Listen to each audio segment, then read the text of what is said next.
Muy buenas, bienvenidos a todos una vez más a Revisionismo y Geopolítica, y como ya vieron en el título del video, pues tenemos de nuevo de invitado a mi buen amigo Adolfo Díaz Fernández, que ha gustado mucho a la gente.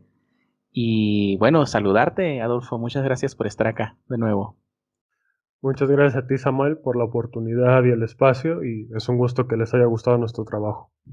Antes de empezar con la charla, Adolfo, me gustaría invitar a la gente que nos escucha a que empiecen a suscribirse a nuestra plataforma en Rumble o Rumble, como le quieren decir. Tenemos un canal del mismo nombre, Revisionismo y Geopolítica, y estamos migrando los videos para allá debido a lo que sucedió con la entrevista que le hicimos a don Juan Manuel Soaje Pinto, a ver si no nos vuelven a censurar por decir su nombre, porque el correo que me mandaron decía que estábamos hablando de coronavirus cuando no tocamos ese tema más que de pasadita, para decir cuándo empezó a gestarse más fuertemente la censura. Pero bueno, esperemos que la gente responda y empecemos a migrar para allá todos. No hay tantos gatitos simpáticos ni perritos bien bonitos en Rumble, pero es una plataforma que no le pide nada a YouTube. Así que bueno, Adolfo, esta tarde vamos a hablar sobre un tema que ya tenía mucho tiempo de querer tratar contigo, que es el tema del nacionalismo en México, porque creo que ha surgido una confusión muy grande a raíz de la llegada de Andrés Manuel López Obrador al poder en México. Y esto consiste en el hecho de que muchas personas creyeron y creen todavía que Andrés Manuel López Obrador representa una especie de vuelta al nacionalismo en México, cuando lo único que vemos es que se apega a las agendas de la ONU y a las agendas del progresismo, pero aún así, pues su diálogo es una especie de melodía del flautista de Hamelin que atrae a la gente a su movimiento. Pero esta tarde, pues, Adolfo, nos vas a explicar qué es y qué no es el nacionalismo en México. Bien, primero hay que empezar con qué no es el nacionalismo. Debido a una serie de eventos históricos y actuales, cuando se habla de nacionalismo, la gente tiende a confundirse con dos cosas. O dicen que eres directamente racista, xenofóbico, que quieres causar un genocidio, porque como recordarás, a partir de la Segunda Guerra Mundial, el nacionalismo, la simple palabra nacionalista, empieza a ser vetada, debido a que era, digamos, la corriente con la que se identificaban las potencias y los países menores alineados con el eje. Y un ejemplo de esto es Juan Domingo Perón, que por su postura abiertamente nacionalista siempre lo consideraron fascista. Entonces existe esta corriente, esta confusión, digamos, sobre el tema. Y luego esta otra confusión que nacionalismo, según algunas personas, es decir cosas como a mí me gustan mucho los tacos, el tequila, la bandera de México, el mariachi, y el himno nacional, y qué bonito es México, y entonces soy nacionalista, ¿no? De que tengo una banderita y cada vez que es el grito de independencia salgo a ponerme borracho y demás, y entonces por eso soy muy nacionalista. Hay que entender que eso más que nacionalismo, es en realidad un patrioterismo, es un patriotismo de cartón. Y que no todo el nacionalismo es racista, no todo el nacionalismo es, por ejemplo, como el racismo bueno, como el nacionalismo de Israel o de incluso de Estados Unidos, que sí se sustentaron en una base racial, ya sea desde un punto de vista supuestamente científico, como es el caso de Estados Unidos, o desde un punto de vista más religioso, como es el caso de Israel. Entonces, una vez aclarado eso, vamos a hablar sobre qué es el nacionalismo. El nacionalismo realmente es una corriente de pensamiento que va ligada a la economía, la filosofía, a cuestiones sociales y que se vive, no simplemente se dice. El nacionalista no busca simplemente decir sus ideas, sino demostrarlas. El nacionalista no es alguien que quiera acomodarse, por ejemplo, a todas estas agendas del 2030, de la ONU. No es el nacionalista no es alguien que quiere quedar bien con la comunidad internacional. De hecho, por el contrario, el nacionalista lo que va a buscar, que es lo que buscamos nosotros los que somos nacionalistas, es romper con toda esa estructura global en la que nuestros estados no son la última instancia en cuanto a leyes y políticas se refiere. Porque si, por ejemplo, tú ves la Constitución de México, desconozco el caso de Bolivia, si tú ves la Constitución de México, los primeros artículos te dejan en claro que la última instancia real en México sobre las decisiones legales, políticas y económicas que puede tomar el Estado es la ONU. Por ello, tenemos prohibida la pena de muerte, tuvimos que legalizar en algunos lugares el matrimonio, bueno, el supuesto matrimonio homosexual, ahorita están peleando por el tema del aborto, los planes de la educación en México están basados en lo que los impone la UNICEF, etcétera, etcétera. El nacionalista no busca quedar bien con eso. No es, déjame hago un campito aquí que me esté cómodo y ya. Eso no es nacionalismo. El nacionalismo, como dije, busca romper con todo esto. Y además, el nacionalismo, sobre todo, es una doctrina de combate. Es una doctrina de, vaya, de guerrero. El nacionalismo, muy similar a en su momento el fascismo, o muy similar incluso al marxismo, no busca simplemente quedarse en las palabras, en los escritos. El nacionalismo en algún momento tiene que salir a la calle y pelear por la calle. El nacionalismo sí tiene muchas cosas de socialista, pero que no se confunda. El socialismo al que escribe el nacionalismo no es el socialismo marxista, porque antes de Marx hubo diferentes tipos de socialismo y después de Marx surgieron socialismos diferentes, no internacionales y no bajo la idea de una dictadura del proletariado, ni promoviendo una lucha de clases. Entonces, entendiendo esto, y para el que le interese, y con la intención de no alargar demasiado esto, si quiere alguien ver o leer sobre el nacionalismo, va a depender, esto también es importante, va a depender del país donde esté. El nacionalismo no puede importarse. Esa gente que anda con la cachucha de MAGA, de Trump en México, en Bolivia, en Argentina, en España y que se cree patriota por eso o nacionalista está equivocada. Esa gente que busca importar, por ejemplo, que sucedió hace poco el partido de Vox a Hispanoamérica, tampoco es nacionalista.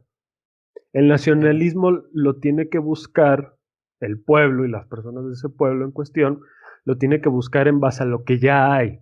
El nacionalismo no es mirar hacia afuera, sino mirar hacia adentro, introspección. Fíjate que acabas de dar unas pinceladas muy interesantes, como siempre, Adolfo. Mira, para empezar, yo creo que muchos se han de haber quedado como yo cuando dijiste que la última palabra en la Constitución mexicana la tiene la ONU. Yo creo que muchos se están preguntando, ¿dijo ONU? ¿O dijo realmente eso? Y es así, Adolfo. Las constituciones, como en aquel sueño guajiro que tenían los globalistas o los mundialistas, hay que llamarles ahora, ¿no? Los que buscan abiertamente la creación de un gobierno mundial, pues el sueño de ellos es que todas las constituciones del mundo estén supeditadas a la ONU, que la ONU es el modelo de estructura para el gobierno mundial. Así es. Y resulta que México es uno de los que tiene ya o que ha entregado pues su soberanía a este ente supranacional. Ahora, hay una cuestión que mencionabas de que el nacionalismo no es algo o una doctrina de importación cuando se crea en cierto país. El propio Adolf Hitler, cuando creó el nacionalsocialismo, él dijo que el nacionalsocialismo no era una doctrina de importación, pero que era un modelo para que otros países se inspiraran en ello. De ahí nace, por ejemplo, el justicialismo en Argentina, incluso en el Medio Oriente nacieron partidos que iban con la doctrina nacionalsocialista, pero adaptada a sus regiones, porque obviamente una doctrina alemana no se puede nunca jamás aplicar en México. Es Claro. algo imposible. sino que hay sus versiones de nacionalismo que es totalmente contrario al globalismo. En esto se difiere totalmente el nacionalismo al globalismo, porque el globalismo lo que busca es amalgamar en una sola ideología, en un solo pensamiento, en un solo idioma, a lo mejor también, al mundo. Yo recuerdo cuando estaba en la universidad, cuando nos pusieron a estudiar las directrices del globalismo, de la globalización, y me impresionó mucho que el objetivo, uno de los objetivos finales, y esto eran documentos que de la universidad, pues, o sea, no era algo que yo me encontré en una revista o en un libro conspiranoico, era texto de la universidad, Adolfo, y decía claramente que el objetivo era que el mundo se uniera en una sola religión, que el mundo se uniera en un solo idioma, en un solo sistema monetario y, en fin, todo dirigido por un, no decían ellos gobierno mundial, sino por un ente supranacional. Entonces, todo esto no es teoría de la conspiración, o que aquellos que piensen que lo es, pues, o son muy estúpidos o viven en otro planeta. Y lo dije en inglés para que no se ofendieran, ¿no? Entonces, quiero que no se me pase esto, cachucha, como dijiste tú. En México quiere decir gorra, como gorra, Sí. esa con visera que se pone, ¿no? Entonces es la gorra roja clásica de maga, ¿no? Esos son algunos apuntes para la gente que nos escucha de fuera de México, ¿no? Me extrañó mucho también, Adolfo, que cuando dijiste que el nacionalismo no es una doctrina de odio, no mencionaras al nacionalsocialismo. Nosotros somos revisionistas, ¿no? Y tenemos una tendencia histórica, pero mencionaste en cambio a Israel y a los propios Estados Unidos, pero no me llamó la atención de que no lo mencionaras porque conozco tu tendencia revisionista, pero yo creo que mucha gente va a decir, oye, pero el nazismo también, ellos querían exterminar al mundo para poblar todos los bosques con animales prehistóricos y que el hombre superior alemán fuera y los cazara. ¿Qué opinas de eso, de esa tendencia de que la gente cree que el objetivo final del nacionalismo eh, alemán de la época de los 20 iba inspirado con ese objetivo, ¿no? De exterminar a toda la raza humana? Bueno, negar que para el nacionalsocialismo la cuestión racial fue sumamente importante, sino más bien lo más importante de la doctrina, pues sería tonto, ¿no? Porque hay mucha gente hoy que debido también a ciertas modas, si se gusta, no sé si puedo decir eso, ha dicho que no, que al nacionalsocialismo en realidad no le interesa la raza. Claro que le interesa. Desde una perspectiva alemana, pues era muy importante.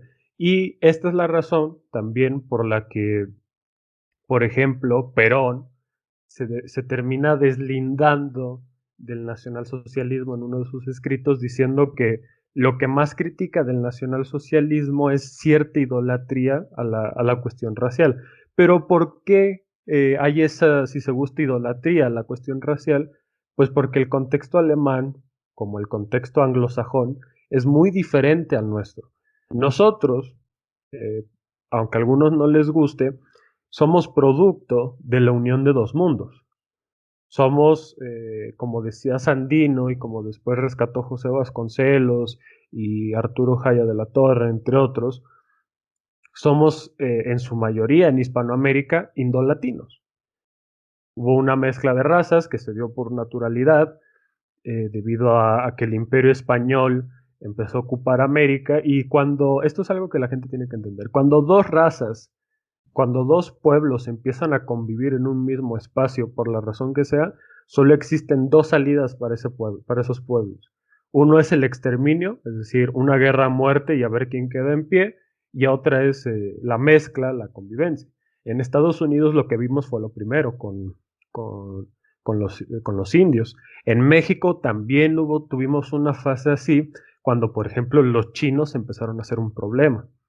Y luego está la segunda, que es lo que se da en América gracias a la cosmovisión española, que es que sí, con ciertas dificultades y con el paso del tiempo, las civilizaciones americanas y la civilización hispano-latina de Castilla, que después se convierte en España, aprenden a convivir y se crea lo que hoy conocemos como Hispanoamérica. Entonces nosotros somos muy ajenos a esta cuestión de la raza. Sigue siendo importante, pero no tanto como lo es, repito, para Alemania. ¿Por qué? Porque Alemania es un país que históricamente, y lo dicen los propios historiadores romanos, ha sido una particularidad o una característica de los pueblos germanos, su pureza racial. Antes de que Roma llegara a esas tierras, incluso después de que llegara a esas tierras, los pueblos germanos rechazaban mezclarse con los pueblos latinos. Entonces, para los alemanes siempre ha sido importante. Y sobre todo, debido a que Alemania nunca ha sido un imperio de escala global, por lo menos al nivel de España o de Gran Bretaña, el contacto con otros pueblos, con otras razas, siempre ha sido problemático para los alemanes. Un ejemplo de esto es precisamente el pueblo judío, que fue muy problemático el choque que hay entre judíos y alemanes y bueno, que deriva en todo lo que conocemos. Pero de ahí a decir que había un plan específico del nacionalsocialismo para exterminar a todas las demás razas, eso ya es una barbaridad, ¿no? Eso es algo muy propio de la propaganda hollywoodense, de que Hitler estaba en contacto con los aliens y nos quería conquistar a todos y que tiene una base en la luna y cosas por el estilo. Porque si bien el nacionalsocialismo, por ejemplo, critica la mezcla de razas, sin embargo no busca el exterminio de otras razas. Y prueba de ello es que en una revista de las juventudes hitlerianas, si no me equivoco, que se llamaba Der Pimp, que es algo así como su raza, su sangre en alemán, hacían artículos hablando de otras razas, de otros pueblos, y hay una portada en la que hay un soldado mexica. Sin embargo, cuando mencionabas esto de los programas de exterminio y todo esto, y de las razas aliens que estaban en contacto con Hitler y que eran amiguitos y se iban al cine juntos y esto, esas fantasías, bueno, esas automanipulaciones mentales que se hacen ciertas personas que se autodenominan revisionistas. Sin embargo, tienen mucha llegada en cierto público, Adolfo. Ojalá que algún día se corrija este rumbo, ¿no? Sin embargo, nosotros cuando vemos la historiografía y la revisamos bien, vemos que hubo un grupo racial plenamente identificado que sí manifestó querer destruir a otro grupo racial plenamente identificado, pero no era ese que vemos en la televisión, ¿no? Todo el día achacándonos en la cabeza que unos querían matar a otros. Y acabamos de publicar un video, de hecho, ¿no? Es el video anterior, ya que nos bajaron la entrevista con Juan Manuel Soje Pinto, subimos ese video, pueden ir a verlo, y ahí están las fotografías, está el texto, yo me tomé el tiempo de marcar incluso la traducción que estoy leyendo, ¿verdad? Pero bueno, regresando al tema, Adolfo, ciertamente el nacionalismo, propiamente, vamos a ir al más representativo en la historia, el nacionalsocialismo, no era una doctrina de exportación. Sin embargo, nosotros en México tuvimos grandes representantes del nacionalismo que incluso tuvieron cierta simpatía hacia el movimiento nacional socialista. Uno de ellos fue José Vasconcelos, ¿verdad? Y resulta que José Vasconcelos, bueno, muchas personas no lo tienen en cuenta porque yo creo que de la historia, de esta privatización de la historia que han hecho en México con esta empresa Clio, ¿no? Se me está yendo el nombre del dueño, ¿cómo se llama? Enrique Krause. Enrique Krause, sí. Enrique Krause lo ha borrado de la historia a José Vasconcelos, igual que a don Salvador Borrego. Sin embargo, tuvo un gran impacto y yo quiero contar una historia muy interesante que está ligada a José Vasconcelos y al lugar donde nací, Guaymas, Sonora. Resulta que cuando José Vasconcelos se postula para la presidencia, Adolfo, no sé si sabías esto, que pierde e inician una persecución contra él. Sí. Resulta que cayó en Guaymas, Sonora, llegó ahí, un grupo de nacionalistas lo recibieron, estuvo ahí un tiempo refugiado. Y teníamos una calle, hoy se llama, creo que es la calle 17 hoy en día, no recuerdo muy bien, que se llamaba calle José Vasconcelos. Después le cambiaron el nombre, francamente no recuerdo el nombre de la calle porque hace mucho que no voy a México, pero esa calle se llamaba José Vasconcelos y nosotros, a veces mucha gente se pregunta, pues, ¿quién era él? Pues, ¿quién? Este señor no era ni de Guaymas, ¿no? Se dirían, ¿no? pero lo cierto es que representaba una figura del nacionalismo muy importante en México. Y otro detalle que quería comentar también, tengo un libro que, como te comentaba, lo compré, es una joya de esas que se publicaron solamente un tiraje de 1000, y yo lo conseguí, y la persona que me lo vendió yo creo que no sabía lo que me estaba vendiendo, porque me lo vendió a 100 pesos mexicanos, que 30 pesos bolivianos, ¿no? 35, 32 bolivianos más o menos. Entonces este libro fue escrito por un catedrático judío que se llamaba Luwau Mustok. Y esta persona era un admirador ferviente de José Vasconcelos, Adolfo. Y en cierto momento se dio cuenta que José Vasconcelos tenía cierta tendencia hacia el nacionalsocialismo, y de hecho hacía apología del nacionalsocialismo, y en caliente, como decimos en México, así, en muy poquito tiempo, hizo un libro, este libro que se llama José Vasconcelos, Vida y Obra, una portada azul, ahorita ya está verde de lo vieja que está, aparece José Vasconcelos, lo voy a poner en el video, y lo critica fuertemente. Pero si cuando tú lo lees el libro te das cuenta de que es una rabieta que hizo este señor Mulstock, es una rabieta total contra es como si yo de pronto te admirara mucho a ti, Adolfo, que lo hago, lo sabes, y el día de mañana tú opinas algo contrario a mí y yo escribo un libro contra ti diciendo todos los corajes que me hiciste pasar. Me echaste mentiras, eres esto, eres lo otro, y como una pareja despechada, así. Eso es lo que parece este libro. Es bien curioso. Pero ¿qué nos puedes contar de José Vasconcelos más allá de lo que nos pueda contar Luwan Mustok, Adolfo? Bueno, podríamos en otra ocasión hablar ya a fondo de su vida, porque como sabrás, pues él es alguien que se la pasó, muy a pesar de que era un intelectual, si se gusta, se la pasó de aventura, ¿no? Él tuvo que huir en la revolución, le tocó pelear, en fin.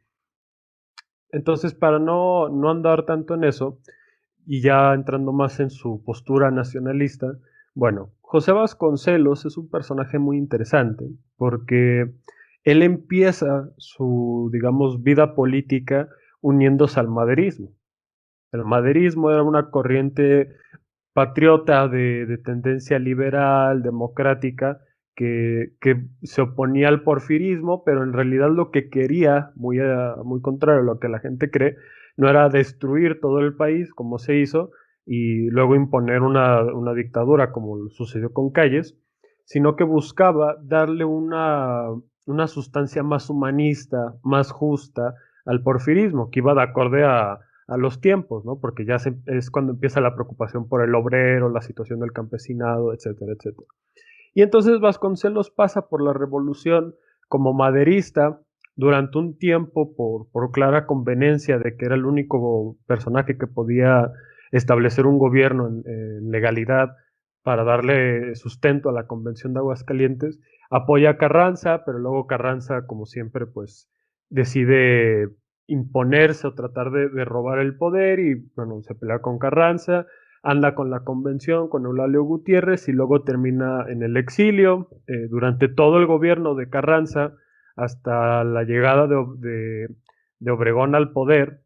Vasconcelos pues se mantiene en una postura maderista, pero a partir de que entra con Obregón al gobierno, que es cuando se crea la Secretaría de Educación, en aquel mismo momento ministro de Educación, cuando él entra al obregonismo en su gobierno, él ya venía con ciertas ideas, debido a que en su exilio había estado en Estados Unidos y en algunos países de Hispanoamérica, él ya viene con ciertas ideas de corte hispanista, es decir, a esta idea de que todos los países que surgieron a partir de España deben unirse y fortalecerse, y sobre todo que es una admiración o un rescate y una defensa a esa porción hispánica de nuestra identidad, ¿no? El idioma, la cultura española, en fin.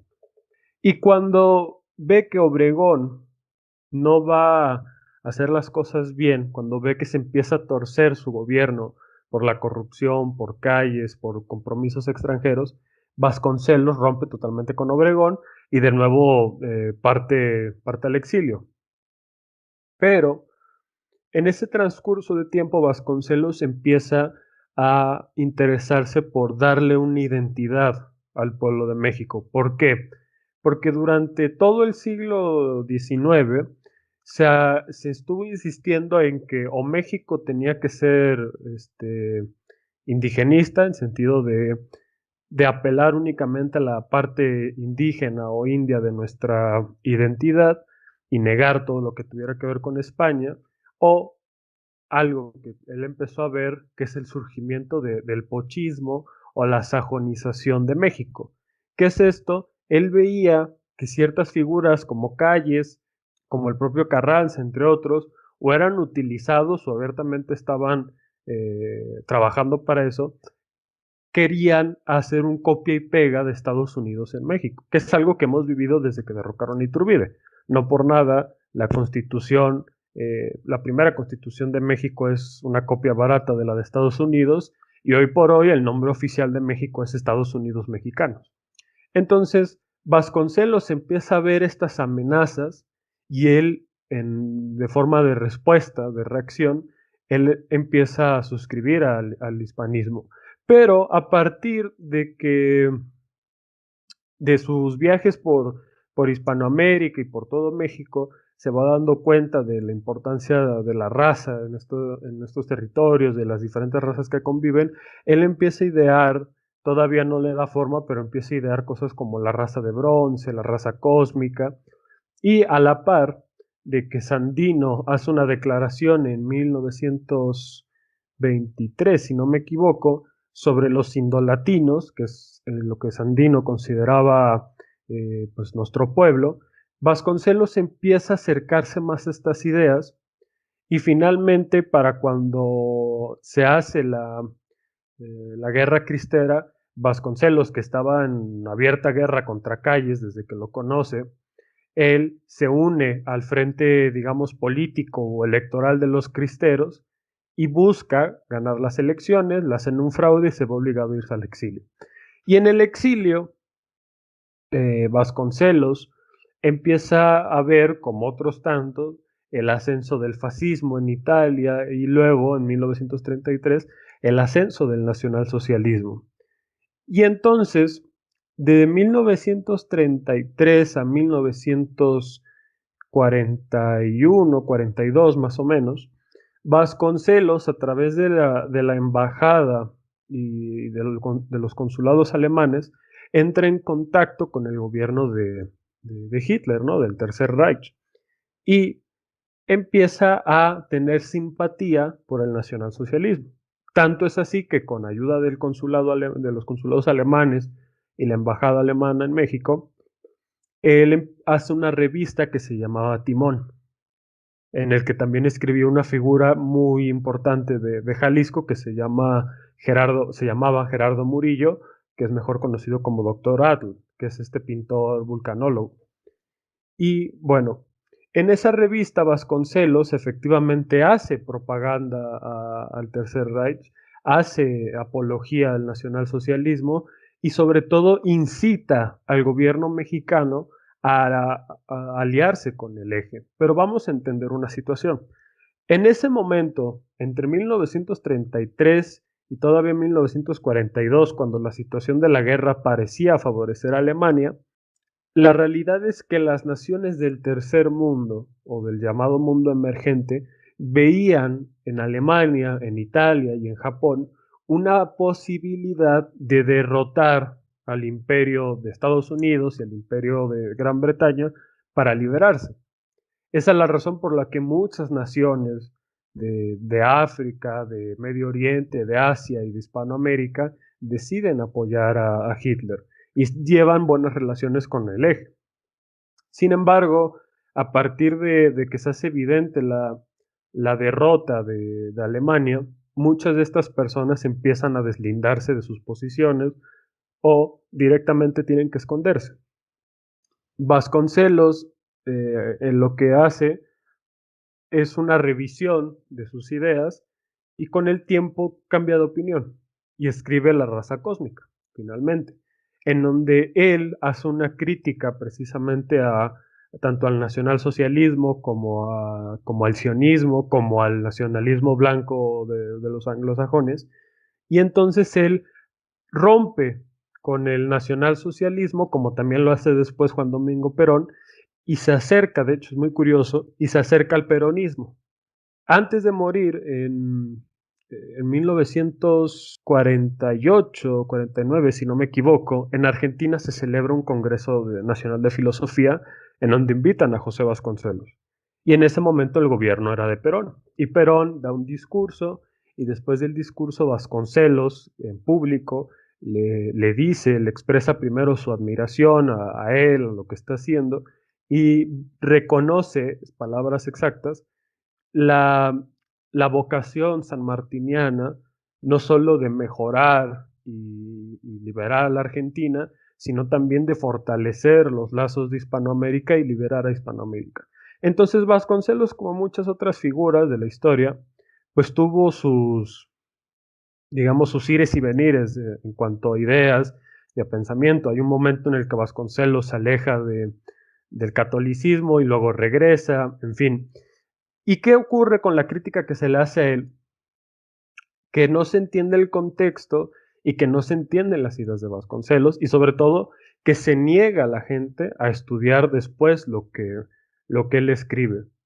Porque su simpatía por el nacionalsocialismo era una simpatía debido a cuestiones primero geopolíticas y sí, a una simpatía con ciertas ideas, con ciertos principios que enarbolaba el nacionalsocialismo. Entre todo lo que dijiste, Adolfo, me llama mucho la atención, bueno, muchas cosas, ¿no?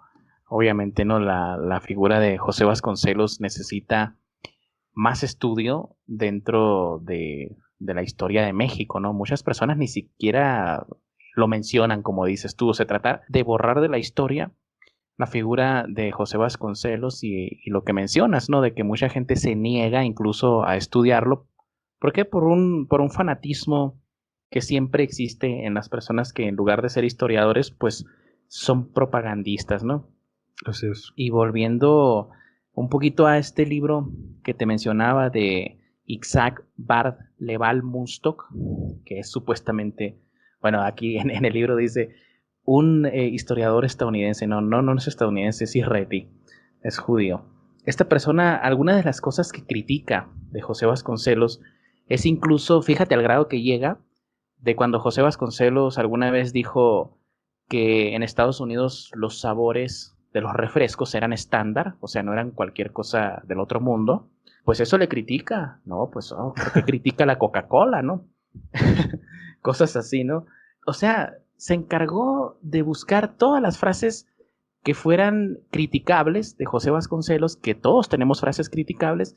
Es como un recopilado de frases negativas de José Vasconcelos el libro. O sea, es lo que les decía, como la carta de una pareja despechada. Pero hay una cosa que me llamó la atención que mencionas cuando empieza a viajar por Sudamérica, José Vasconcelos, y cuando se empieza a notar este cambio de posición de ciertos países que en principio apoyaban a Alemania, obviamente por razones primero geopolíticas y luego por razones ideológicas, ¿no? De sentir que están siendo vapuleadas por una potencia avasalladora en América como son los Estados Unidos, también aliada pues con el imperio británico, ¿no?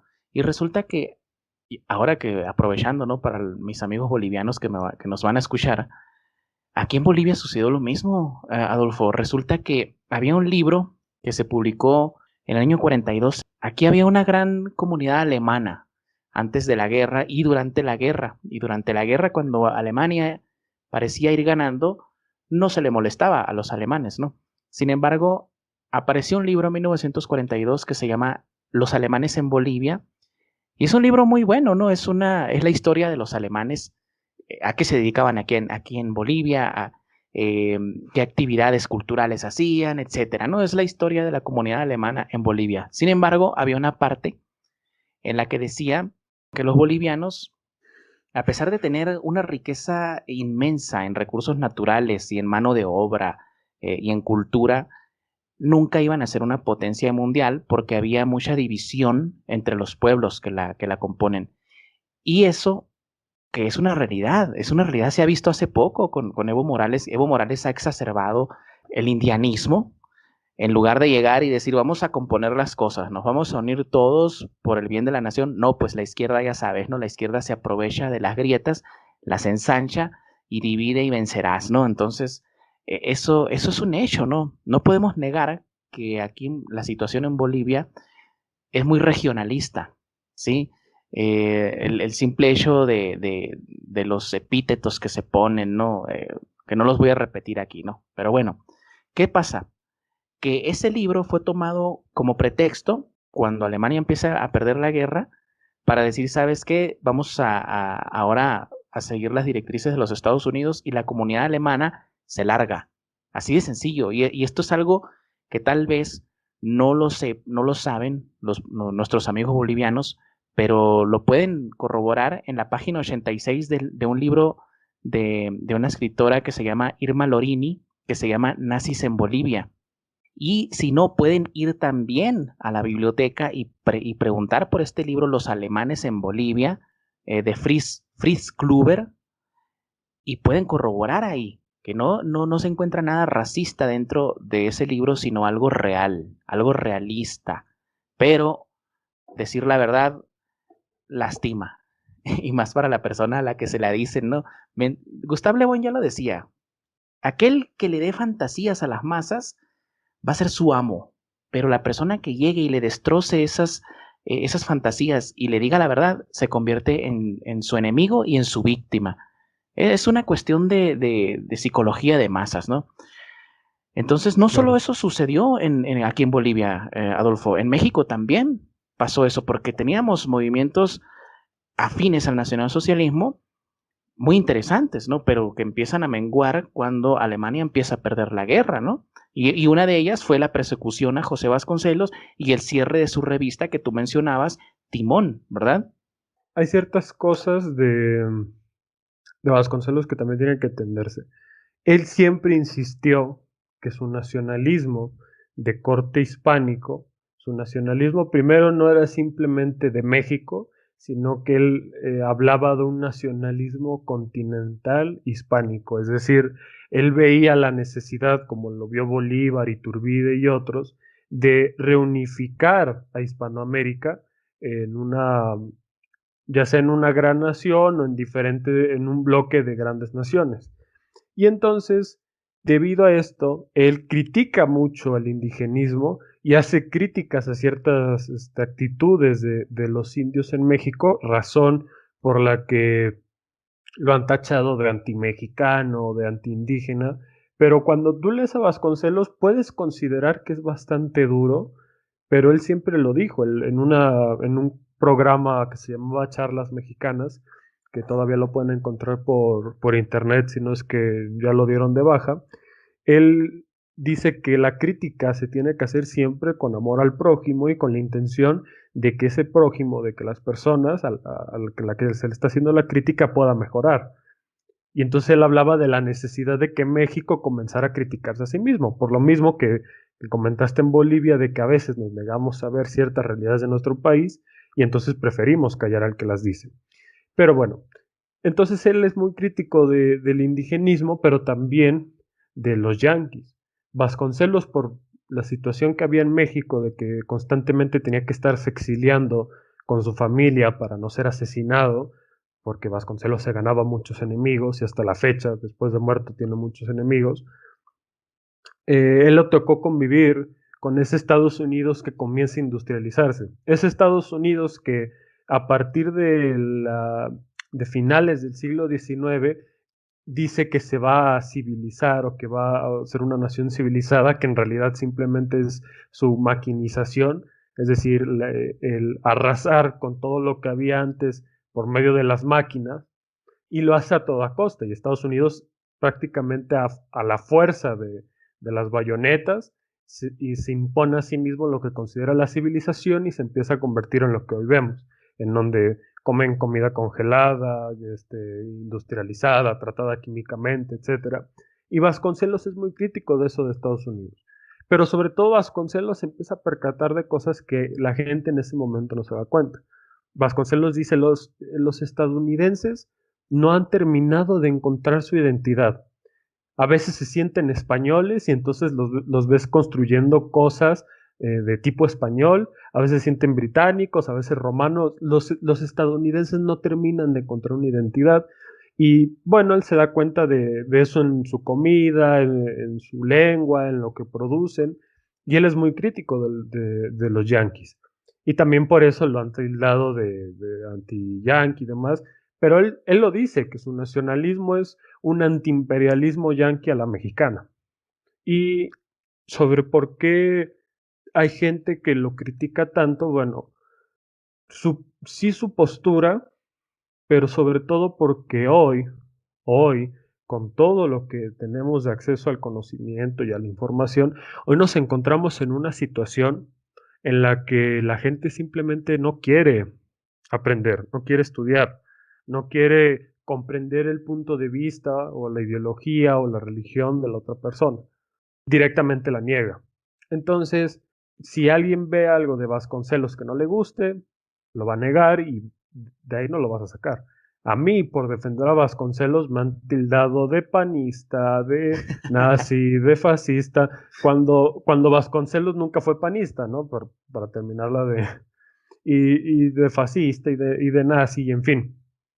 Es un tema muy complejo, pero se le ha buscado también olvidar y a lo mucho se le considera un maestro. Se le considera el primer secretario de la SEP y alguien que se postuló para la presidencia y que perdió. Y de ahí en fuera ya no se dice nada más. Y si son buena onda, dicen que es el maestro de las Américas. Pero sin embargo se olvidan de cosas como que Martin Heidegger, el que es probablemente el filósofo más importante del siglo XIX, dijo que el hombre más brillante que tiene y que ha dado la América es José Vasconcelos. Sin duda, pero ya sabes que la cuestión aquí del globalismo y de los imperios, ¿no? Los dos ejes del imperio mundial, Gran Bretaña y los Estados Unidos, pues se han dedicado a borrar a los genios, a los grandes representantes de Hispanoamérica y sustituirlos por figuras como Eugenio Derbez, cosas así. A esos tienes que admirar, a nosotros los guapos y todo eso, ¿no? Al Albertano y todo eso. Pero llegas a hablar de Vasconcelos, eres un nazi, ¿no?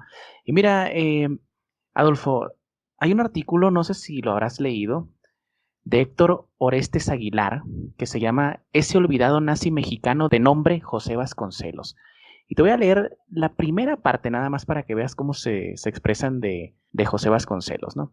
El sábado 18 de octubre de 1941, los lectores del periódico mexicano El Popular, imagínate, ¿no? El Populacho, ¿no? Bueno, El Popular, se amanecieron con un encabezado a 8 columnas que los aguardaba, furtivo y perturbador, en la segunda sección del diario El Partido Nazi en nuestro país. Tal era el título de una extensa nota acerca del discurso que Vicente Lombardo Toledano, presidente de la Confederación de Trabajadores de América Latina, había pronunciado el día anterior en la Arena México.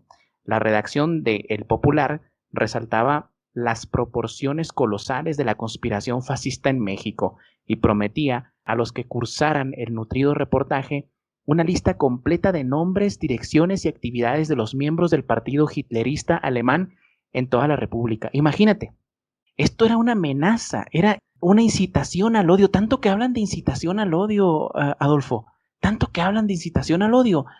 Y los más odiadores son estas personas. Ahora vamos a un reportaje, a un artículo que se publicó en Enlace Judío.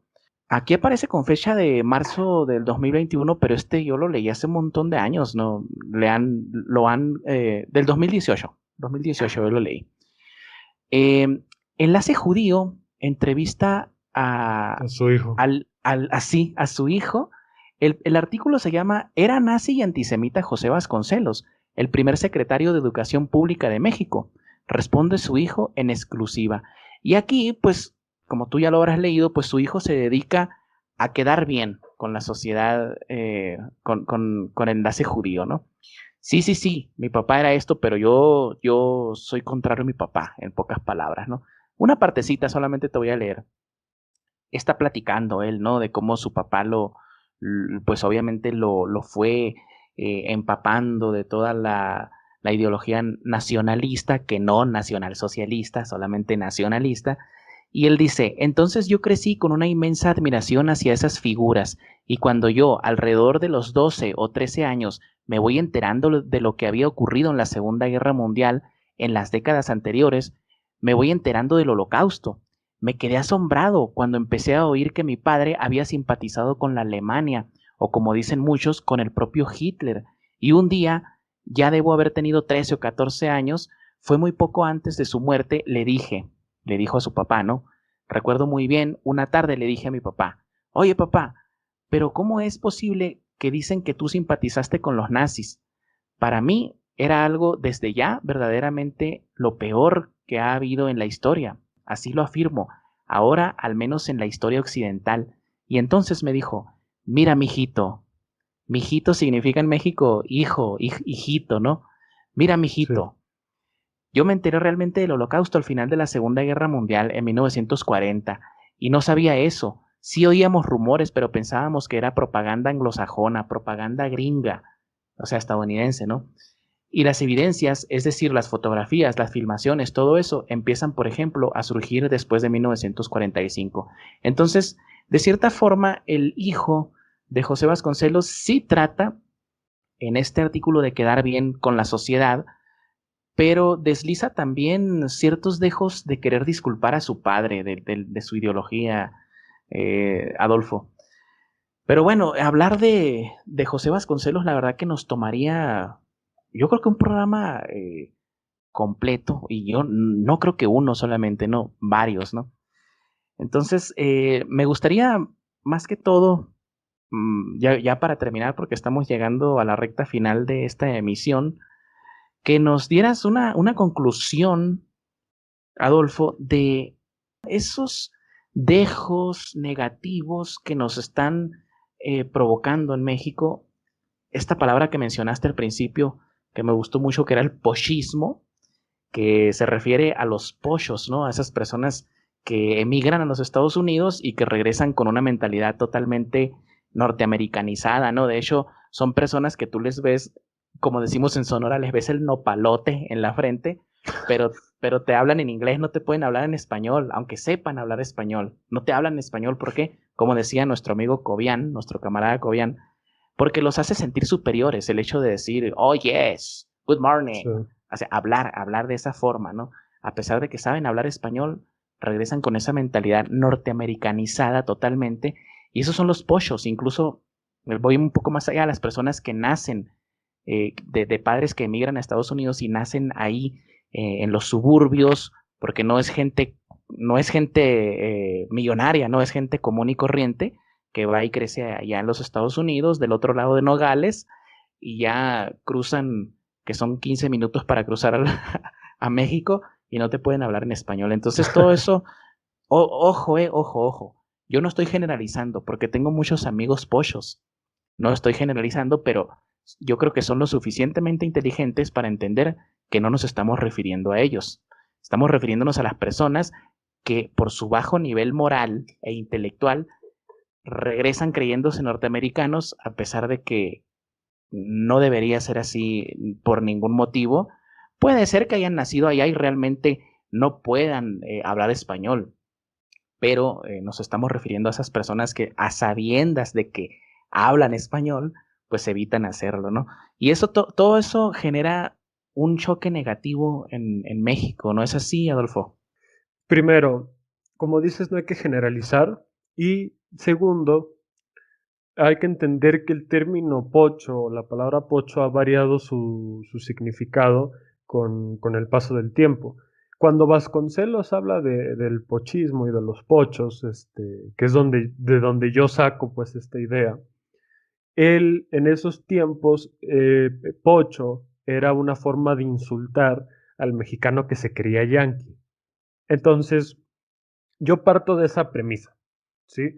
¿Por qué? Porque hay mexicanos que emigran a Estados Unidos y lo que están haciendo auténticamente en Estados Unidos es una conquista cultural. Es decir, mexicanos que se niegan a rechazar su parte mexicana y los ves que cuando se hacen mayoría en los barrios, en las ciudades, esas ciudades se hacen mexicanas.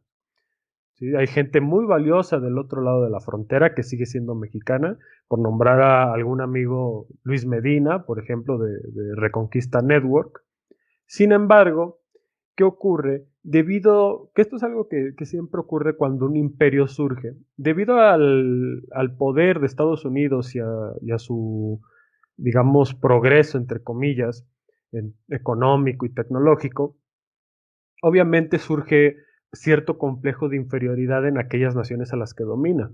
Hay una historia muy curiosa de Japón, así rápido, de que cuando Japón pierde por primera vez una batalla contra Estados Unidos y se ve obligado a firmar un tratado humillante con Estados Unidos, que es a finales del siglo XIX, los japoneses, como no habían tenido contacto con muchas otras naciones a lo largo de su historia, los japoneses quedan estupefactos, no se lo pueden creer. ¿Por qué? Porque en la cosmovisión japonesa ellos eran elegidos, ellos eran un pueblo elegido, eran una raza superior, y entonces estos yanquis, a los que llamaban literalmente perros con forma humana, los vencen. Y entonces en la locura de la poscrisis, de la derrota, y hay japoneses que dicen, ¿y si traemos a un grupo literalmente es la palabra, de sementales estadounidenses a que le hagan un favor a nuestras mujeres? Que ya desde ahí te das cuenta de ciertas ideas que todavía en Hispanoamérica hay de mejorar la raza y demás.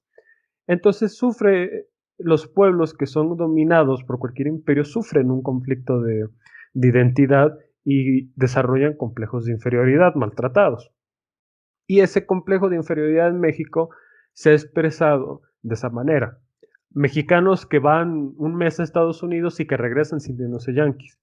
Y ahora, debido a la globalización, que México que más bien es la sajonización del mundo, pero bueno, que México ha entrado en mucho más contacto con lo yanqui, pues hay mexicanos que no pueden hablar ni bien español, pero ya se sienten yanquis. Y entonces empiezan a modificar el idioma. Entonces, por ejemplo, ¿por qué en algunos lugares de México se le dice a la camioneta troca? Por truck. Por truck pero no, hay unos que exageran, perdón que te interrumpa, que dicen la breca, que es el break, el break, ¿no? Perdón, la fren, ya estoy yo también americanizado. el El embrague. freno, el embrague, exacto. La breca, o el parqueo, ¿no? Y eso es algo que sobre todo se ve en el norte. Tristemente, el norte, que creo yo debería ser junto a la capital del país, pero que bueno, no es el caso, que deberían ser donde el nacionalismo está más fuerte debido al contacto con Estados Unidos, es donde más el pochismo se ha sentido. Simplemente como curiosidad, cuando Vasconcelos habla de los pochos están recluidos en un lugar que se llama Naco, que si no me equivoco está en Sonora o en Chihuahua. En Sonora. Yo soy de Sonora, acuérdate, no, así que no ofendas tanto. No, No es cierto. No es pero cierto, no es cierto, no es cierto, es una broma. es un pueblito que está en la frontera con Estados Unidos, similar a Tijuana y a Nuevo Laredo. Y ahí es donde se recluían personas como Calles y otros, como Roberto Pesqueira, que empiezan a idear esta doctrina de los hombres del norte. Y cuando Vasconcelos les preguntó una vez en qué se basa su doctrina de los hombres del norte, ellos dijeron básicamente es traer lo de Estados Unidos a México. Y ellos son los que empiezan empiezan una frasecita que hoy en México es súper común. Es que así lo hacen los gringos.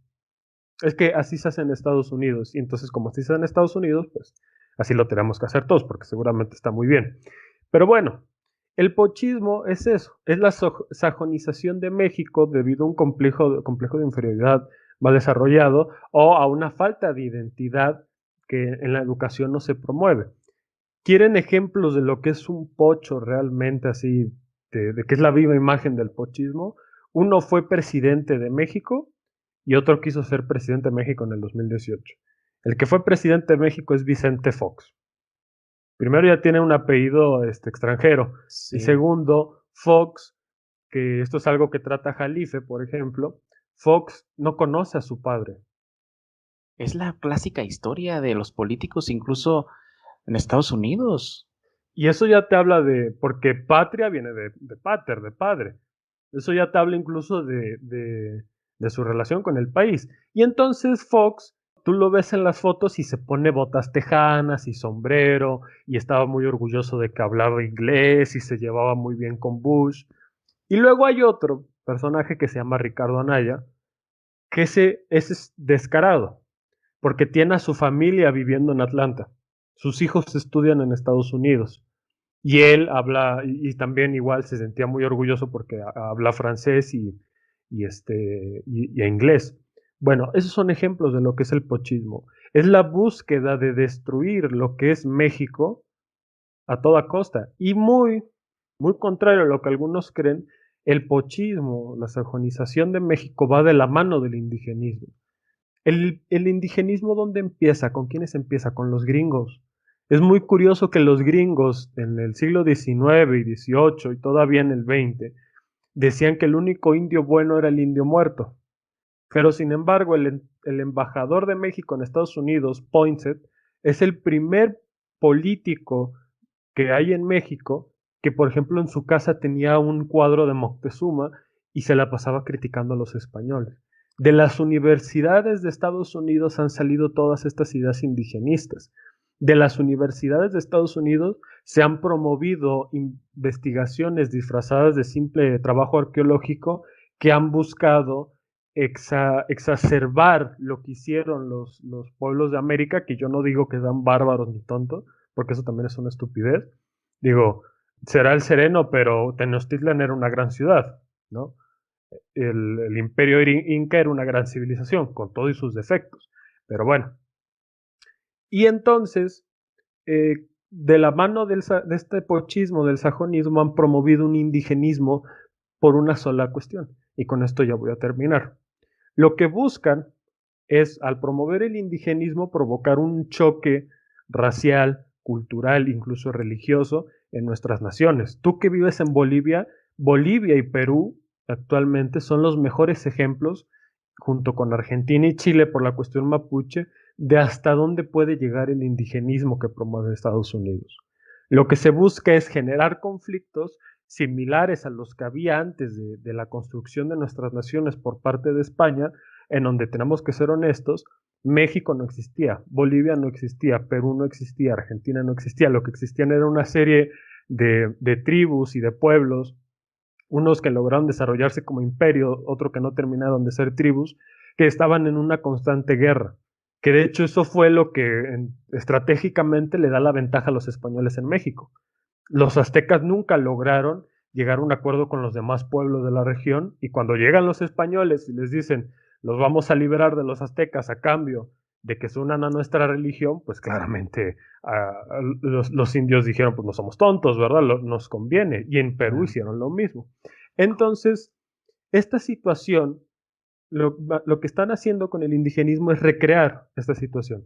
Buscan que México, Perú y todas las naciones de Hispanoamérica vuelvan a ser un conjunto de tribus incapaces de entenderse, de pueblos en constante guerra, porque es la forma más fácil de dominarnos. El clásico divide et impera, Claro, ¿no?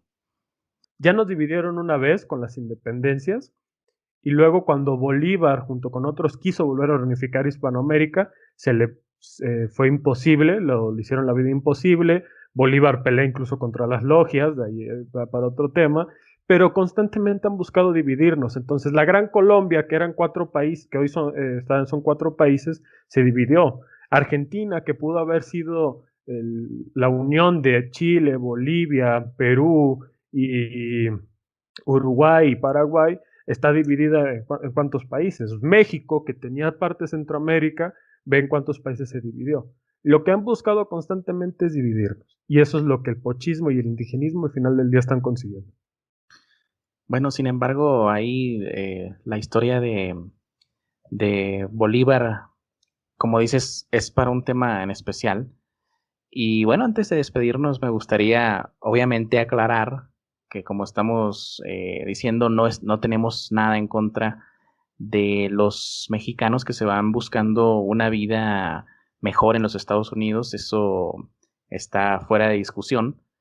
Todo nuestro respeto. Estamos hablando de un tema histórico, político, social, Antes de despedirnos, Adolfo, quiero agradecerte, invitar de nuevo a la gente a la plataforma de Rumble, perdón.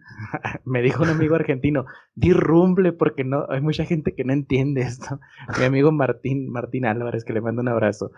Y hay una parte que me gustaría leerte de este artículo de Héctor Orestes Aguilar, ese olvidado nazi mexicano de nombre José Vasconcelos, en el que explica brevemente, ¿no? Dice, puede suponerse que hacia finales de los años 1960, Barlewad Mustock debe de haber encontrado acaso en alguna hemeroteca o fondo reservado canadiense, pues para entonces daba clases en la Universidad de York, en Toronto, algunos números de la revista El Timón. La humillación, la vergüenza y el rencor que su hallazgo sin duda le produjeron lo llevaron a concebir un volumen editado en condiciones sumamente precarias, hoy inasequible, fetiche de unas cuantas bibliotecas privadas y señalado como si fuera un libro maldito. La revista El Timón y José Vasconcelos. Ese es otro libro que por desgracia no tengo, pero bueno, tenemos una obra de Barlebau Mustock que a ver si en alguna ocasión tocamos el tema, Adolfo. Pues solo me resta agradecerte y pues esperar que nos acompañes en otra emisión de Revisionismo y Geopolítica y te mando un abrazo, Adolfo. Claro que sí, muchas gracias y ojalá le guste a la gente. Hasta luego, nos vemos.